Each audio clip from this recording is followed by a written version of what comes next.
is the Angel Next Door podcast, where we will talk about all things angel investing, what it is, who does it, how do we find them, what does it mean to invest in an early stage company. If you have ever wondered how you can affect the change you want to see in the world, then tune in to learn more. Welcome back to this short episode about unapologetic wealth. Rewrite your money story from any beginning. 1974. This was the year women in the United States could finally open a credit card in their own name without needing a husband or father to co-sign. Just pause for a moment and think about that. Many women listening today were already alive when that law passed. Before the Equal Credit Opportunity Act, a bank could legally require a male co-signer, even if a woman had her own income. So when women say they sometimes feel uncomfortable around money or investing, that feeling didn't appear out of nowhere. The financial system has only recently begun to expect women to fully participate. And today I want to talk about why so many women still feel a little strange around money, and why that actually makes sense when you look at the bigger picture. Over the years, through my work as an investor and through conversations with women around the country, I've noticed something interesting. These feelings around money rarely come from a lack of intelligence or ability. They come from history. Many women today are navigating financial opportunities that previous generations simply didn't have. For example, the Equal Pay Act was passed in 1963. That law made it illegal to pay women less than men for the same job. Though we all know that even starting to close that gap has taken decades. Even retirement planning for women wasn't widely discussed until much later. So when we talk about women in wealth today, we're talking about a shift that is still relatively new. In many families, women today are the first generation to fully control wealth. The first generation earning it, the first generation investing it, and the first generation deciding how it gets used or passed on. And when you're the first generation doing something, there isn't always a clear roadmap.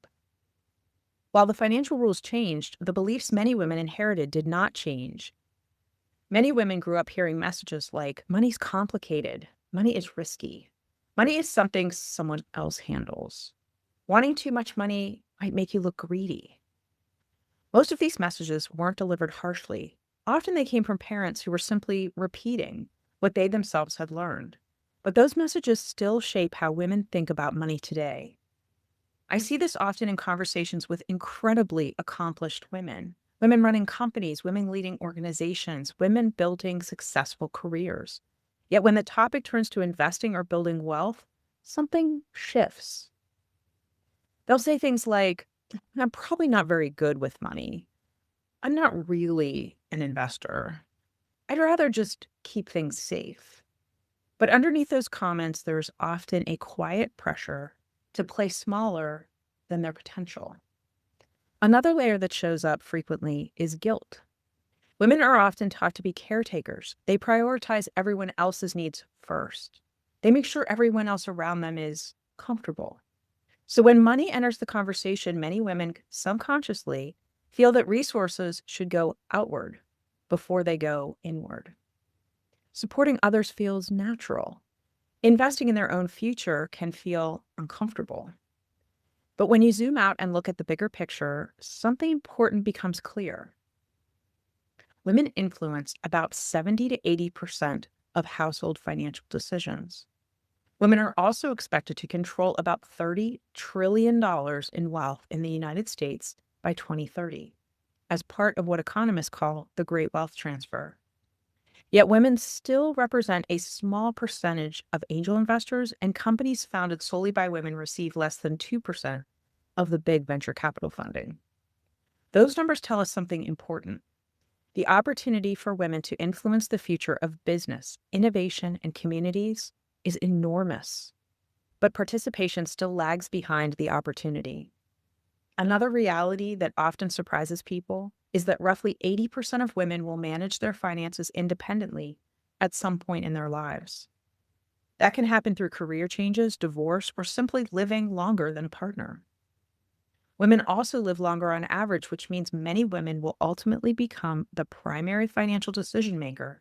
Those trends point in the same direction. Women and money are becoming more connected than ever before. Yet many women still feel hesitant stepping fully into financial conversations. And that's the gap I started noticing after my first book, Do Good While Doing Well, came out. That book focuses on investing in early stage companies as a way to create both potential financial returns and positive impact. But after it was published, I began hearing from women who loved the idea of investing yet felt stuck before they could even get started. They would say things like, I don't think I'm good enough with money to be an investor. I never really thought about money that way. I don't even know where to begin. And that's when I realized something important. Before we talk about investing, we have to talk about our money story. Every person has one. Your money story is shaped by the environment you grew up in, the conversations you've heard, the experiences you've had, and the beliefs you've absorbed along the way. Some people grew up hearing that money was scarce. Some heard that money was stressful. Some were taught that money conversations should stay private. Those stories become the invisible script running quietly in the background of our financial lives. They influence how comfortable we feel earning money, how confident we feel investing, how boldly we pursue opportunities. For many women, those stories quietly encourage caution and modesty rather than confidence and ownership. That doesn't mean those beliefs are permanent, but it does mean we have to recognize them before we can move beyond them. And that awareness is the starting point. Because once you understand the origin of your money story, you gain the ability to start rewriting it. In next week's episode, I'm going to talk about how women can begin moving forward, how to examine the beliefs we've inherited, align money decisions with your values, and step into financial confidence in a way that feels authentic. Those ideas are also the foundation of my new book, Unapologetic Wealth, Rewrite Your Money Story from Any Beginning, which releases on March 31. And if you're listening to this episode on its release day, that's just next week. And if this conversation resonates with you, I think you'll find the next episode especially helpful as we explore what rewriting your money story can actually look like in practice. Because understanding the past is powerful, but deciding what comes next is even more important. You can find Unapologetic Wealth, Rewrite Your Money Story from Any Beginning, anywhere that you find books. And you can also get all of the buy links on my website at marciadawood.com. Thanks for listening.